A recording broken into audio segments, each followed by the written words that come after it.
Is there a point where you don't need to learn some of this stuff because you can just Google it?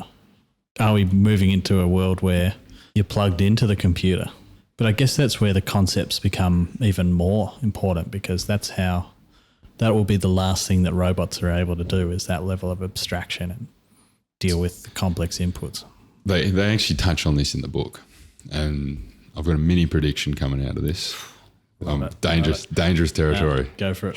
So it talks about a guy called Don Swanson, and he was becoming concerned about increasing specialisation that was happening in the world, that was obvious in the world, and that it would lead to, and this is in the academic world and, let alone other spaces, it would lead to publications that catered only to a very small group of specialists and inhibit creativity.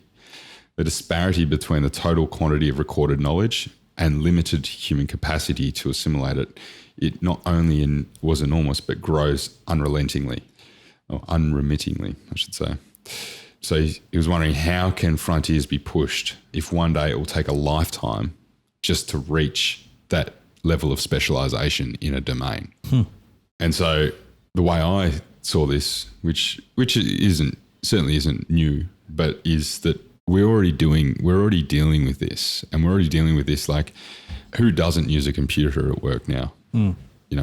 For what they do, and the computers provide this significant form of leverage for how much we're able to achieve. And so into the future, there will be continuing artificial intelligence and different technology that kind of acts as the tools and what some of the people are that we currently manage in an organisation.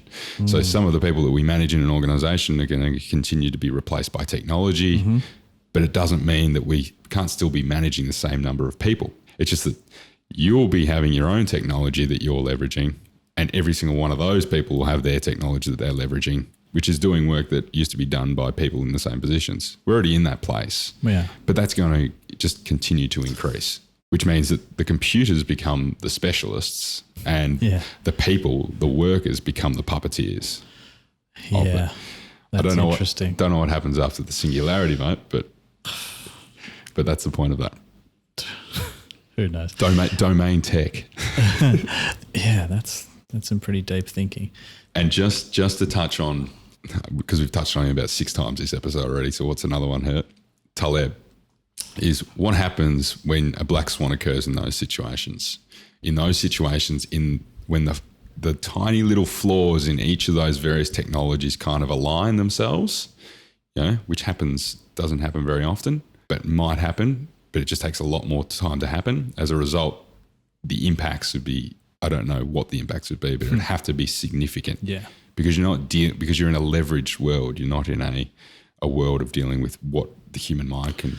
Well, that's an interesting point to my networks comment, is that you need to build networks. However, they need to have some form of siloing. They can't be worldwide networks. It's probably better to have lots of little networks sometimes, because it can mean that a black swan can't just take it all out, There's not a single point of failure or whatever.